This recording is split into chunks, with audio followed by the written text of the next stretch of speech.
We resume the recording.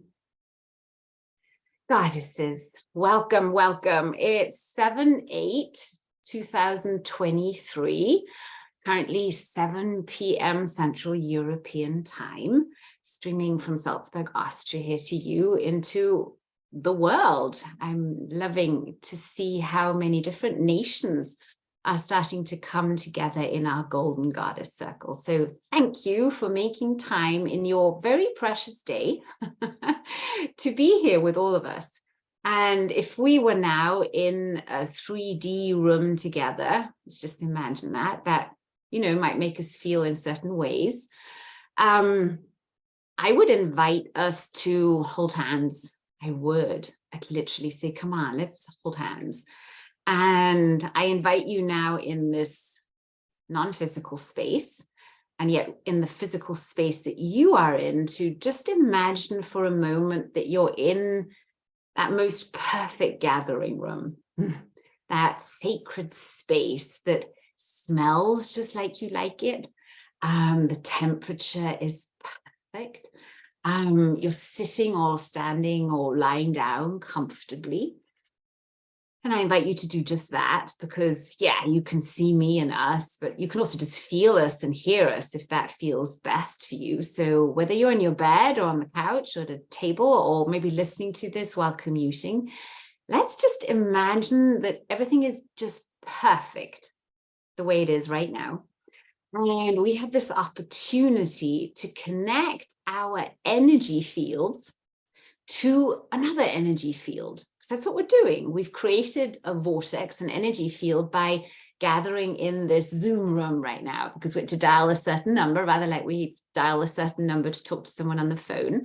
And then we're connected. And when we goddesses connect, we always do what first? We ground down.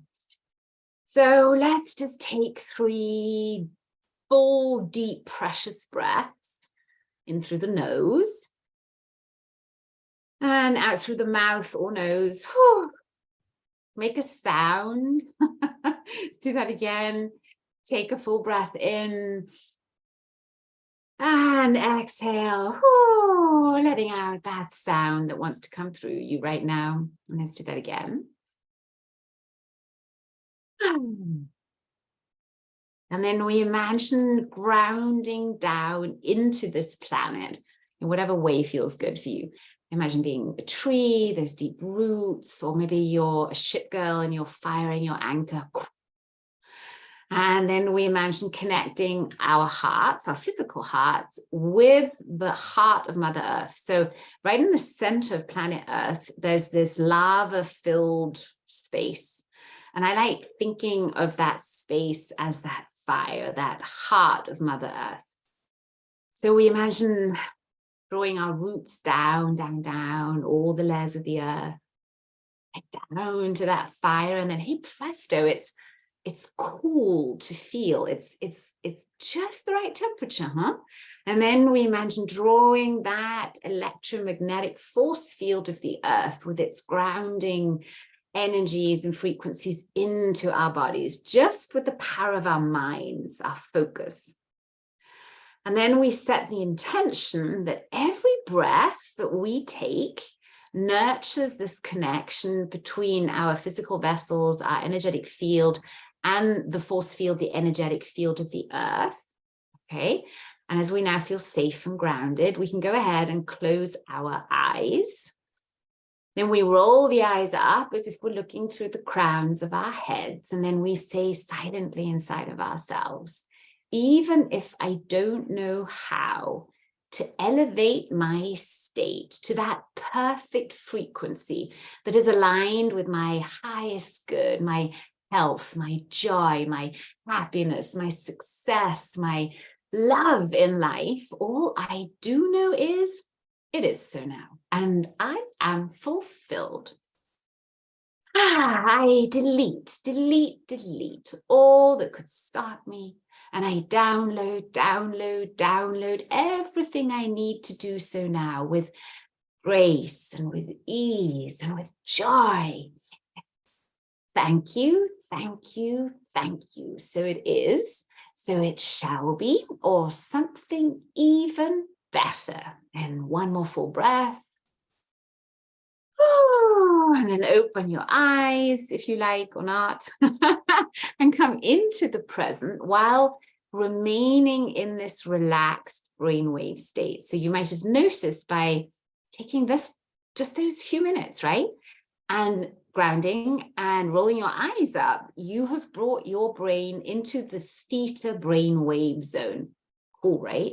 Because you might notice when people faint and stuff, their eyes sometimes roll up. It's a way that the brain resets itself. And that's also why when we sleep, we have all the REM movements and our eyes do all these fun things. So a great way to do a mental reset is to close your eyes, anchor yourself down, focus on your breath, and then roll your eyes up. And now if you add a command, if you speak out a truth, right, which is even if I don't know how to ground, because let's face it, do we really know? No, we can look into nature and we can say, okay, what stands long and weathers storms?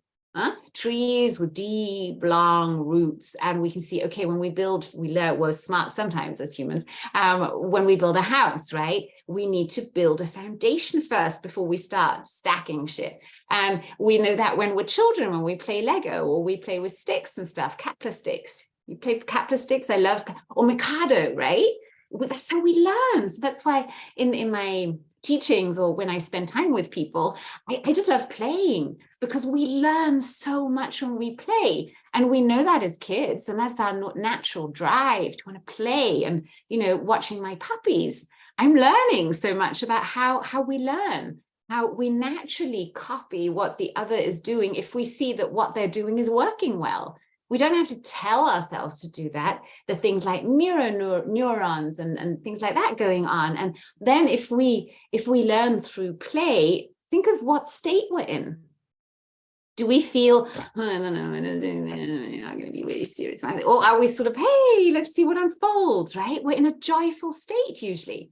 And then when we're able to hold that joyful state, we can also play games and not get pissed off when we don't learn, or when we learn, but we don't win. But then we, I'm sure, also know children who get incredibly angry when they lose.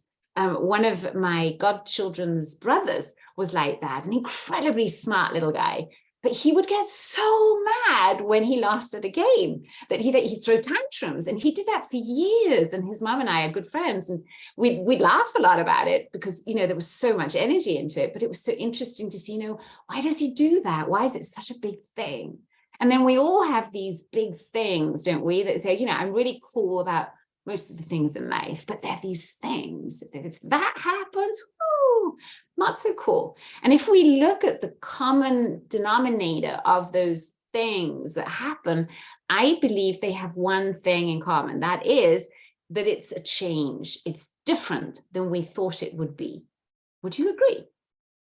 We feel we can handle things if they're following a certain pattern. If we can sort of calculate, okay, if I do this, then this is going to happen. So I know, simple one, if I exercise more and I move my body more, I'm going to burn more calories, I'm going to lose weight.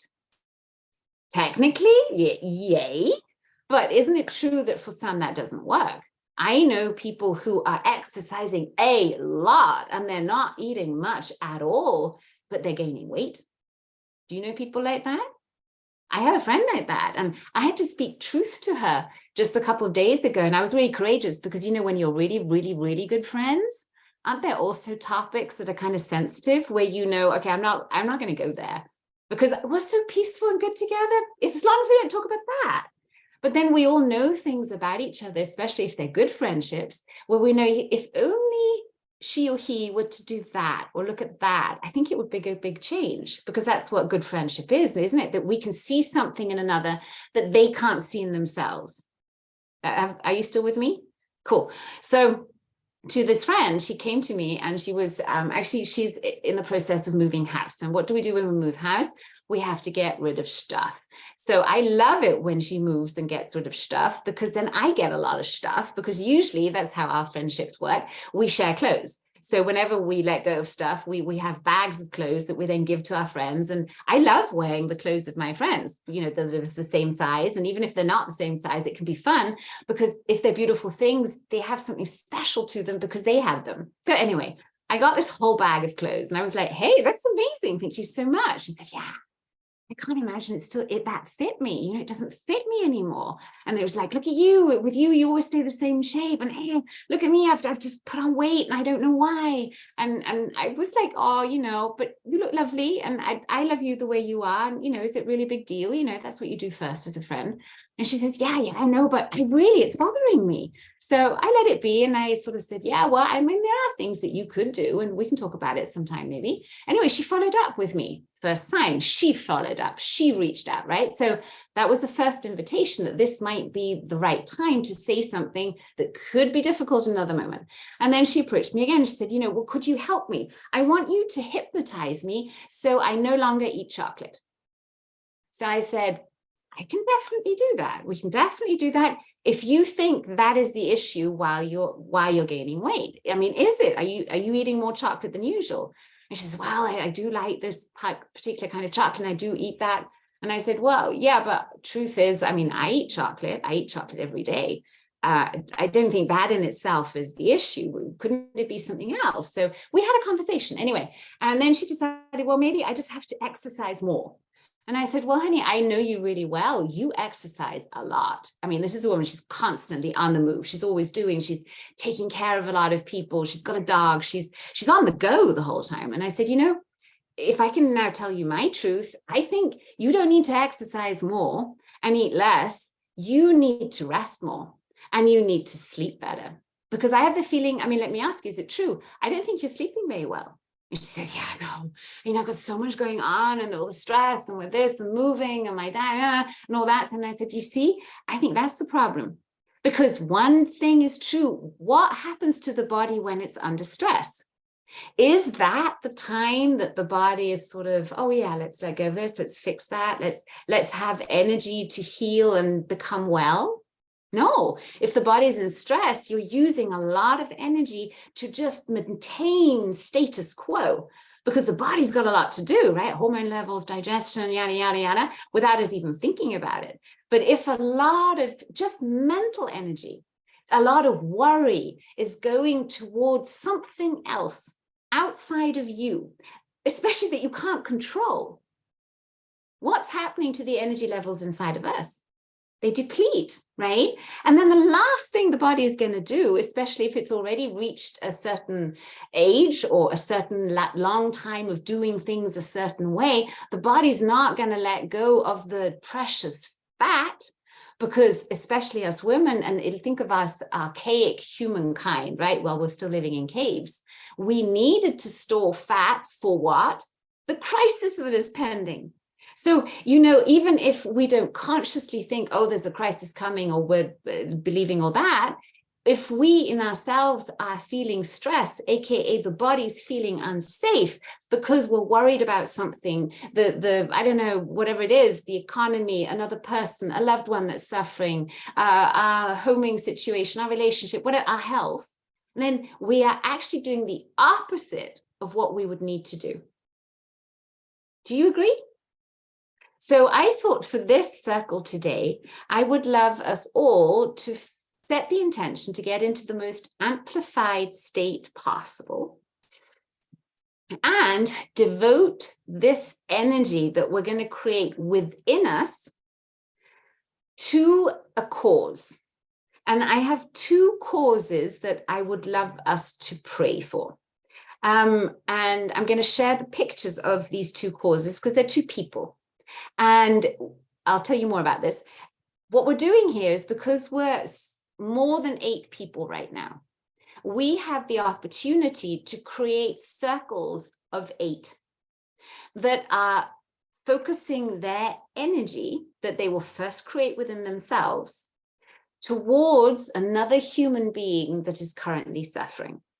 And when we do that and we hold that focused intent and repeat and affirm the desired outcome, which is this person is safe, this person is healthy, this person is happy, this person is living life with ease, we see them well, what happens? We get into a relaxed brainwave state. We are focused on our breath. We have one focus, which is to send that energy from that is ample within our hearts to that other being.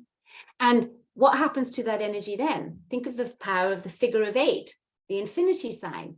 We create an energy vortex, a flow between us and around us, because we're doing it as 8 people, that creates an incredible field for healing, not only for the one that we focus the intention on, but also for the one giving. And I'm not just saying this because I believe it or because it sounds nice, but because there's also real good research around this. And there's no synchronicity that months ago, in a late night kind of, oh, I should go to bed, but kind of I still want to do something, I was scrolling through, I believe it was Facebook, and a Lynn McTaggart post just popped up and really caught my attention. And it was the invitation to a special training in England, where I haven't been for a long time, although I was born there, to do the training of the power of 8, which is this research that Lynn McTaggart has been doing for decades on the power of prayer, on the power of what happens when specifically 8 or more people get together. So for today, because we are just one day before the Lion's Portal, 8/8 tomorrow, this is such an amazing field to do magic in. What better place to do it than here? So are you in? All we need to do is for me to share the picture, and you intuitively choose the person that you would like to devote this 10 minutes of sending energy to. And we will all do it at the same time. It doesn't matter who you choose, but just choose one, okay? Because that's the power of the intention. It's like laser focus. So I'm now going to go ahead and share my screen. Totally do this. Basic. Desktop. Excellent. Yes. And so you see my desktop now. Then we go into photos. And then we choose this little guy. It's called Dan. And Dan is 2.5 years old, and he had got into severe burns 2 days ago. And a dear friend of mine sent me his picture and the request for prayer. I will not show you the picture that she sent me of what he looks like right now, because he looks like a mummy. And he was in incredible pain and was just crying the whole time. I mean, you can only imagine, was severely burnt. I put him on the Healy yesterday numerous times to support energetically. And I would love us to send him an extra boost. So this is Dan. If you would like to pray for Dan, then take a look into his eyes. And you're going to see him happy, healthy, living life with ease, fulfilling his mission in life in the most graceful way, okay? And then we also have our sister goddess, Lisa. Lisa is in hospital. I have not had any contact with her other than a WhatsApp about a week ago, which is when we initiated our first Power of 8 healing for her. So we're continuing to pray for her. Lisa has been through 2 years of battling cancer. And yeah, she told me about 10 days ago, I've given up. I'm just getting painkillers. I don't know anymore. So these are the 2 people. We're also seeing Lisa, healthy, happy, safe, living life with ease, being able to share all that she's learned on this epic healing journey. Okay, so my loves, choose your receiver, and I'm going to take the spotlight off me so we can now imagine being all in one circle. And we start with holding hands. Okay, so let's allow our hands to be facing upwards just for the beginning. You can then put them in a comfortable position, maybe, you know, on your lap with the palms facing upwards. Maybe some of you would like to do a mudra, you know, whatever feels right for you. If you're lying down, maybe you want to put your hands on your heart, whatever floats your boat. The main thing is that you are in a relaxed brainwave state and you're able to hold your focus because we're just focusing on the desired outcome, health, happiness. Okay. So let's begin by imagining that we are in this pristine place of healing, our sacred chamber. And we're noticing our environment, our surroundings. We're noticing the sounds around us. And every sound we notice is amplifying our healing power and aiding our relaxation and focus. You can imagine any sounds around us that help us stay in this focused and coherent state. And then imagine reaching out and holding hands with all the amazing sister goddesses and brother gods all over this planet, who ever tune into this. And then with your eyes closed, focus on the center of your heart. Notice the beating of your heart. And now close your eyes and roll them up as if you're looking through the crown of your head. And then you say, even if I don't know how to be a channel of healing and love and peace and highest vibrations and miracles, all I do know is it is so now, and I am fulfilled. Even if I don't know how to devote this energy to the highest good of this person that I am devoting my prayers to now, all I do know is it is so now, and I am fulfilled. I delete all that could stop me. And I download everything I need to do so now with grace, ease, and joy. Thank you. So it is, so it shall be, or something even better. And now let's take 30 full breaths in and out. After the 30th breath, we exhale all the energy out and hold it out, repeating inside whatever mantra floats your boat, or I am love, I am eternal, I am infinite. The person I'm praying for is healthy, happy, safe, living life with ease. Just repeat the desired outcome, okay? Are you ready? 30 full breaths. Full breaths in, relaxed breaths out.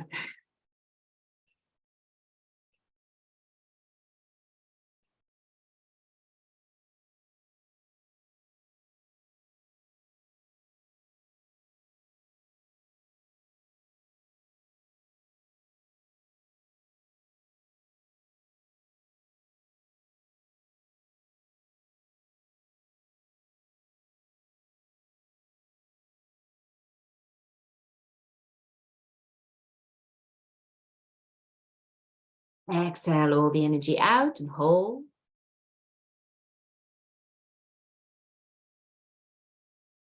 You are safe.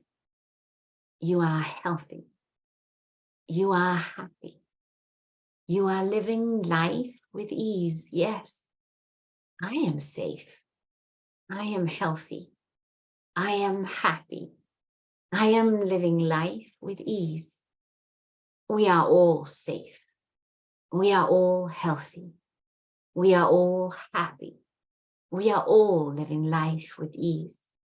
Yes, so it is. So it shall be, or something even better. We are healthy. We are happy. We are safe.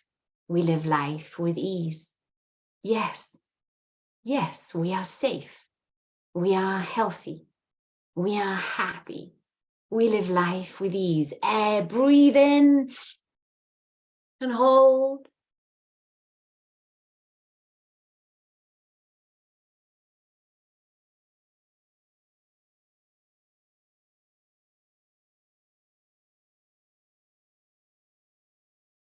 Exhale and release, relax. Imagine this beautiful crystal cave filled with magical crystals that are now sending the exact right frequencies of healing through your heart to the heart of the person that you are praying for. Imagine noticing the color of that light and feeling that light flow through all parts of your being, informing all cells of your body, all the space between your cells of the desired outcome, of that one outcome. You are safe, you are healthy, you are happy, you are living life with ease. And then notice how that light is radiating out from your heart, creating this circular bubble of light all around you. And then allowing that light to flow to the heart of the other person, wishing them well, seeing them well, seeing them safe and healthy and happy. That's right. Holding that focus, feeling that flow of energy, so effortless, so joyful, so graceful. Noticing how that light keeps expanding and expanding, just like you expand. And then inside of yourself, you can say, I choose to expand into health and joy and success and happiness and peace and abundance and freedom, while I inspire all those around me to do the same. That's right. And then notice all those bubbles of light around you, all praying for the one, that one love, that one song, that one verse, that one universe of love, of highest vibrations, a new world where love may reign, compassion and care and kindness. We're all safe, we're all healthy, we're all happy, we're all living life with ease. Yes, yes, yes. And then while you send that final blast of energy, you could stay in this state of giving and receiving, of effortless flow, as long as you like. And when it's the right time for you, take a full breath in and out, feeling grateful to yourself. Grateful for the body that you are in, for that beautiful mind, that gorgeous heart that you have. Saying thank you to your heart. Thank you to every cell in your body. Affirming to yourself every day, in every way, I am healing more and more and at deeper and deeper levels until I am one with the one love, and I am whole. I am whole now. I am whole. And then come back into that wholeness, into this dimension, into this planet, into this 3D body, and start stroking your heart, feeling gratitude flow throughout all veins and arteries and capillaries. Yes, yes, yes. Thank you, thank you, thank you. And let us know how you're feeling. And then I'm going to get myself back into the spotlight. And Dawn, join me. I'll find you again now. There you are. Ta-da! How you doing? So tell me this, is it the focus on one person, are you able to divide? I couldn't help but pray for both people. Does that dilute the prayer? That's a great question. And I think, hell no. I think all these things that we're discovering are just concepts. And the moment, isn't it like with a rule, the moment a concept comes up, it's tackled and it's going to be, you know, changed. And what do we know? That's what I was trying to say, right? I think we know nothing and we know everything. We know that we're in a quantum multiverse, whatever that means. And we know that everything is energy. So I say good energy, highest frequencies always win, because that's the whole game that we've signed up for. And that's what's manifesting. I mean, that what we focus on receives energy, starts growing, gets more. If we were to, and God forbid we never would, but if one were to focus negative energy towards something, that would have an effect too. I mean, that's just so, and we're seeing it happen, aren't we? So whatever good we send out will always come back to us. We'll always raise our own frequency, because that's just a law of the universe. So I think it's beautiful that you were able to do that. And, you focused between two, but one by one, you were focusing on one. And, training focus, that's what we do in meditation. That's all this mindfulness stuff is about, to train this monkey brain to focus on something for a longer period of time. And I know that, we're 20 plus people here right now. We did an amazing job. And I'm sure those ones will have felt us. And we've had this in the previous circles, when we were working on Christian. So Nicole Gantz's husband, who had an aneurysm, right? And was suddenly, fighting for life. He told us, without knowing that we were praying for him, that he felt us. He said, I saw the goddesses. And he came onto the call, you were there, Dawn, I believe, or you saw the recording, right? He came onto the call a couple of calls later to tell us his experience. And, we were all sobbing, because there's one thing doing this and believing the science that is behind it, the incredible research that we can find, that's one part. But then actually experiencing the effect that person, when they were in a coma in intensive care, could feel the goddesses around him, and he knew we were there with him. And that's awesome, right? So I say we have the best job on this planet, and we don't. I think so. Yes. So I'm curious to hear if anyone else noticed anything, felt something. Then please let us know. It's always interesting to do. And of course, you can. This is what I do. I never take on more than 2 prayer objects to pray for, because I find it difficult then to be able to keep my focus, and then I'd have to do it 3 times a day. So this time, 3 times 3 a day, that's 9 prayers. It gets too much. But these 2 I can do. So what I do is in my breath work in the morning and at lunchtime and before I go to sleep, I always devote, 3 rounds of breath to Lisa, 3 rounds of breath to Dan.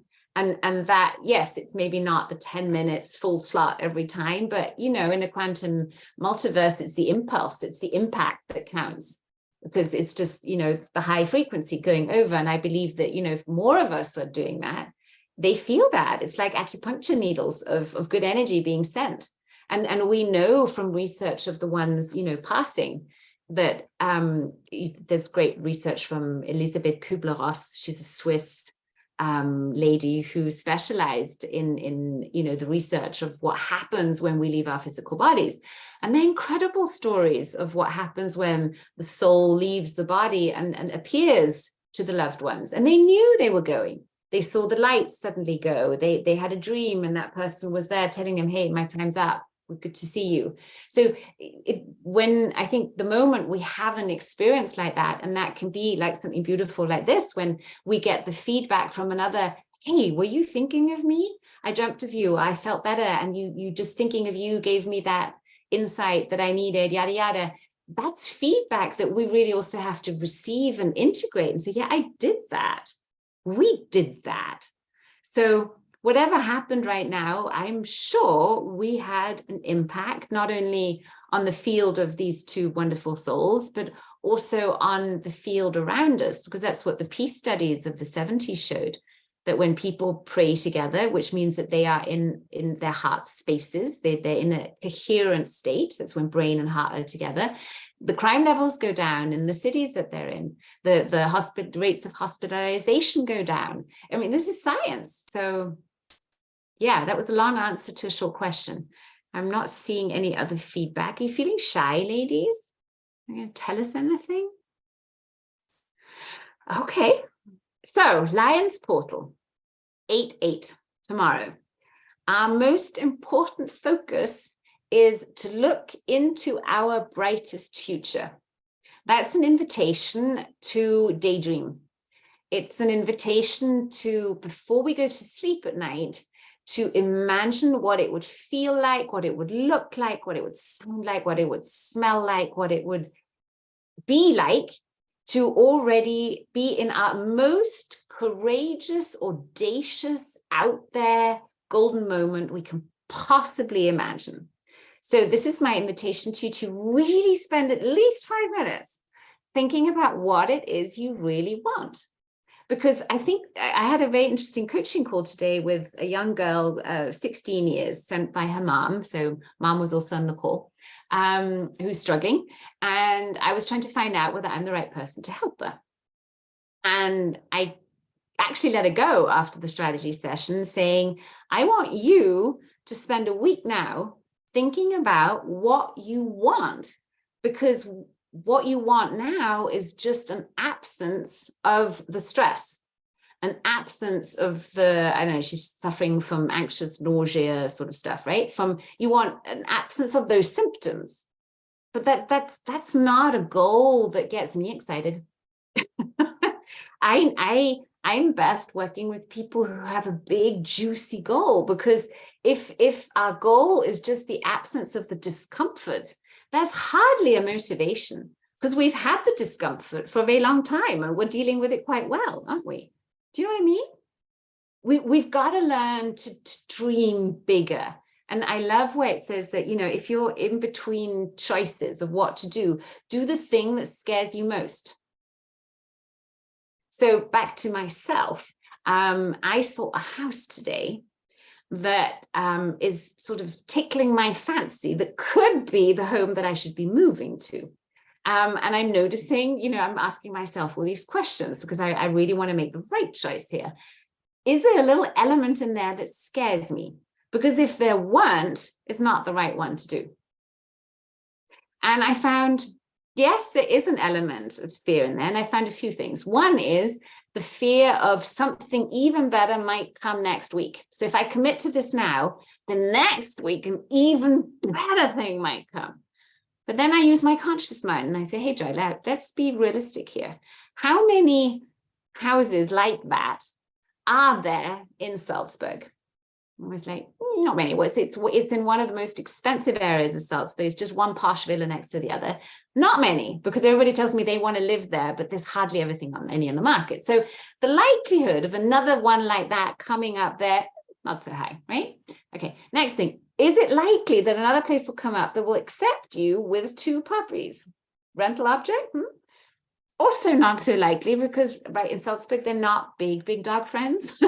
Most people here, and because it's so asked for, they want the single, double income, no children, no animals people. And they're enough like that because, there's a lot of very wealthy people wanting to be here. So another, realistic, conscious, not really.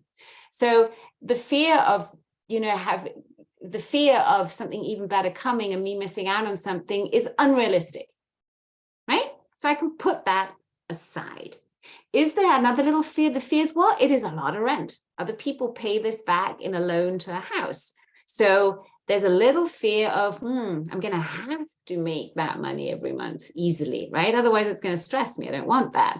Then I go to my conscious mind again and I say, okay, realistically, have you been able to manifest this amount of money every month up until now? And I go, yeah. Well, then how realistic is it that you won't be able to do it in the future? I mean, come on, you can't play that safe. So that's how I went about it. The next step is going to be, then the other thing that I did is I, of course, checked with my experts. Expert number 1, Grace. She had to come to and say, Grace, how do you feel about this? I noticed she was excited in that place. She was like, I don't really mind which bedroom I get. You can have a big one. She wanted it. So she was excited about it. And I was like, okay. Then I brought one of my best friends who's also, really good in real estate. She got excited about it. Said, this could really work. I could see it here, this room. It's got a sort of top room that's like a sort of half pyramid even. It's a sort of loft room where I could do my healing circles. And now here's the jumping point. I, in my conscious mind, wanted an even bigger room to be able to do my healing stuff, because I wanted, my conscious mind said, you should have at least 10 people for your yoga sessions. Now, what was that? When I dive in, I know that was ego. Because who says I've got to have 10 people for a yoga session? Isn't 8 the perfect number? Now, hold on. That room is perfect for 8. So I next called my feng shui and astrologist expert, Andrea Moser, who's in our German goddess circle, and I send her the floor plan, no comments, say, please check, if are there any feng shui red flags? And she said, well, is this your forever home? And I said, no, the next 3 to 5 years, that's what I'm seeing. And she said, okay, then it's good, because the entry, and that's what's really important in feng shui, the entry is in my success corner. This is really good for being successful. And she said, the only part that's maybe not so good in every room is the relationship part, but that you can change. That we can do something about, because it's not a foundational missing thing. It's just not optimal. But you see, this is also a place that is work and private life together. So that's why I think it's, got to have a different energy than, a cozy romantic, little family place. So I'm feeling a yes, and that's why I filled out the form. And if it's meant to be, they will accept me and our beautiful family as a renter. And if not, then the next best thing will come. So now you know how I make decisions. And Dawn, we have to make a decision too, don't we? You want to tell our goddesses? Yes, I've got my semester schedule, and lo and behold, my behavior analysis class is Monday, Wednesday, and Friday from my time, 12:30 to 1:45. So it happens to overlap. So it's interesting, I have an interesting decision to make, or we have to figure out how we navigate the next steps. Yeah.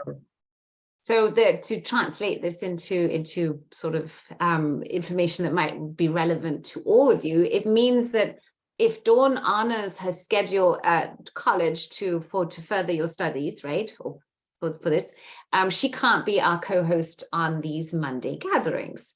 So we have a couple of options. Been thinking about that too, just pondering. I was like, okay, so one thing I could say, no, Dawn, I don't want you to take your class. Stupid idea. I would never do that. So that's out. Next one is we move the timing of the goddess circle.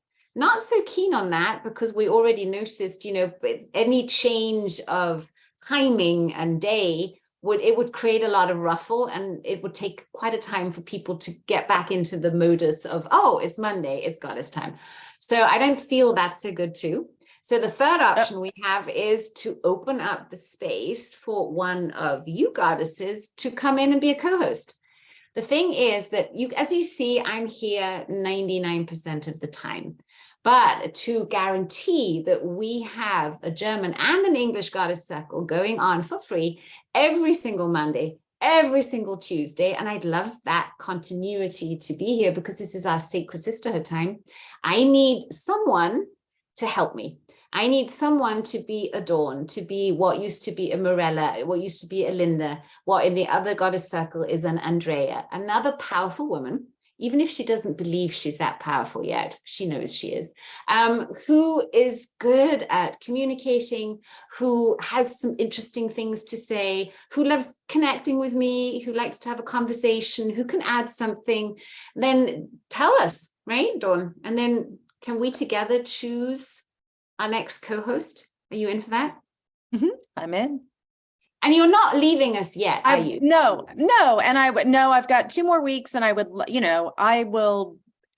will join as soon as December comes and the class is over, whether that's in, as a co-host or just coming to. So you might be coming back in December. Is that what I'm hearing?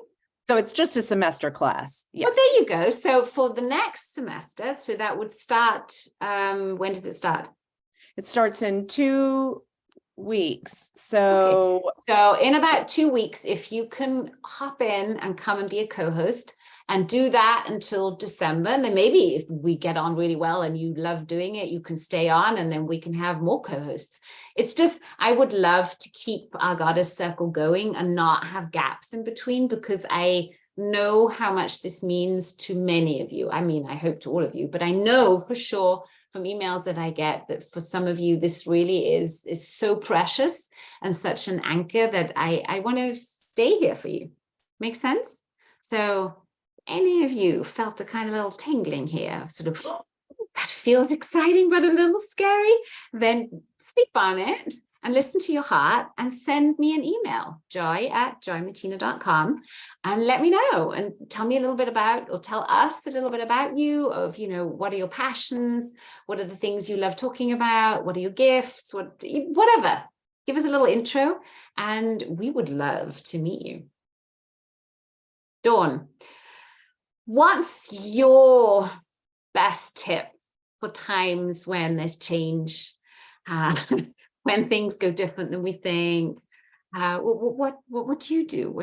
That it's really hard when you're a type A controlling person who's very attached to the outcomes that you have concocted in your mind, right? So I think I learned a lot of that, the detachments. Do you remember, I'm sure you do, when we had the heart healing retreat here in Asheville? And it was right after the 2016 election. So it was in November of 2016. And coincidentally, the election's obviously here in the States is what I'm referring to. And you and Roy did the 4 levels of attachment. And that was so pivotal for me to learn how to detach. And I think figuring out, just understanding the attachment and having clarity around the different levels and being able to kind of consciously detach in that way has helped me become more flexible in so many ways. Beautiful. So the book that Dawn is referring to is Don Miguel Ruiz. And I'll put it in the link to it. It's a wonderful book that really helps us see how, we all have attachments. So no one's really free of this unless you're some enlightened being and you've passed over, most likely. we have levels of attachment. It's very interesting to see it in the outside world and then reflect it back to ourselves of where we are attached. And there's not much playroom in discussion. And I think he actually even uses veganism in there as an example, right? So check it out. Football teams and fans are also great examples to easily understand attachment in a less confrontational way. So yes, and the presidential election was weird. So we had this heart healing retreat going on, all about yummy forgiveness and going to the space of your heart. And then President Trump is elected. That was the kickoff to the retreat. And most of us were just shocked. I remember I was just totally, what? How was that possible? Right? And it gave me that kick of, I remember saying, if that is possible, then I am possible. If something like that can happen, that a person like that can become the leader of an enormous country, then who am I to say that I am less worthy or less good or less intelligent or less, gifted to be able to do something equally big? I don't want to become the president of a country, by the way, but that's how I think we can use these situations to say, hey, yes, it could mean this one thing, but that I could be just coming from attachment, from previous experiences, always seeing the same in every situation. Or I could pivot and choose a different meaning to the same thing happening. So I could now think, oh my God, here we go. Then I get the next co-host leaves me, right? And go into drama about it. I could. Or I could say, it's not okay, and she should commit. I could get angry. And what else could I do? I could do all kinds of things. Or I could just say, hey, it's change. And change is the only constant. And the ones that are most successful and happy in life are the ones that are most adaptable to change. And if I'll put one little crown on my head, I'll take that one. I've gone through so much change in my life that I've decided to make it fun. And how can we make this most joyful? And I think this way of really inviting you goddesses into this fold and say, come co-host with me. Let's create some magic together is the best thing that could happen right now as we're looking into our very bright future. I agree. There's always, I bring myself back to the remembrance that when I look back at things that happened, that maybe I was attached to a different outcome and I thought that it was some way and I hung my hat on, the woe is me or whatever. And now I look back and I say, oh, that's why that happened. And so I might not always know why it happens, but yeah, it kind of changes that victim state or grief or anger or whatever, negative feelings. And it's like curiosity. And I think that's a really exciting place to be. Curiosity. Let's close the circle by tapping on curiosity. Should we do that? That feels like the right kind of energy to go into. So pound your fist into the open palm of your other hand, go left and right, activating all your energy centers, meridians, and acupressure points, synchronizing your left and your right brain hemisphere, taking full breaths. And then you say, even if I don't know how, just stay curious and open and playful and flexible. All I do know is it is so now, and I'm fulfilled. I delete, delete, delete all that could stop me. I download everything I need to do so now with grace, ease, and joy. Thank you, thank you, thank you. So it is, so it shall be, or something even better. I'm curious. This is fun.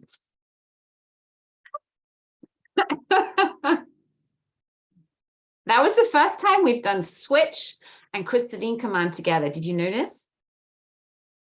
Interesting. I'm going to play with that. I think that's a powerful thing to do because it's so fast that your conscious mind can't follow anymore. And your left writing, I think we should do some research on this. So play with it. Any closing words, my sweet?